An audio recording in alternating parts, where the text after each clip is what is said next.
boys and girls. Welcome to our lesson today as we continue to learn about what we as Seventh day Adventists believe. Fundamental number 23.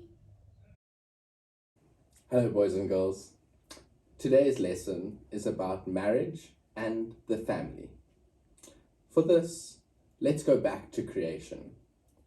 The week was almost finished when God said, "It is not good for the man to be alone. I will make a helper who is just right for him." And that we find in Genesis 2 verse 18. And so God made Eve for Adam. And ta-da! They made the first love story and the first marriage. Then God told the new couple to have children and make their family bigger. This we find in Genesis 1 verse 28. So you see, families are God's idea. Now, if two people are going to be best friends for life, they need to have common goals and interests. And the most important thing for a husband and wife to share is their faith in God. Did you know that in God's plan for marriage, a math miracle happens? The husband and wife are two different people, but they act as one team. We see this in Genesis chapter 2, verses 24. God wants a husband and a wife to stick as closely together as peanut butter and jam in a sandwich. You can pull them apart, but it makes a real mess.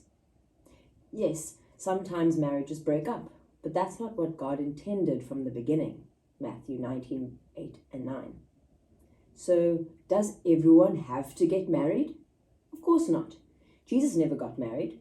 In fact, Paul said that staying single is a good idea for some people because single people can focus on doing God's work.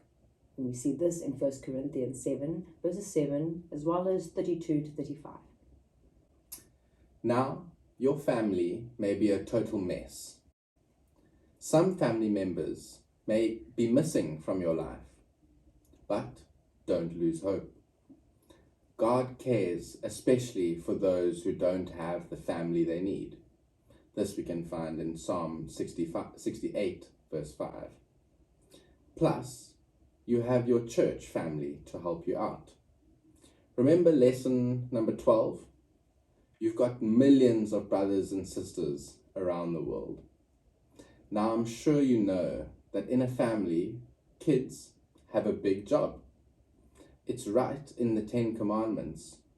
Honor your father and mother. And that we can find in Exodus 20, verse 12. Honor means obeying your parents. And parents have a big responsibility too. They have to make sure their children wear clean nappies, get to school on time, and learn how to wash dishes.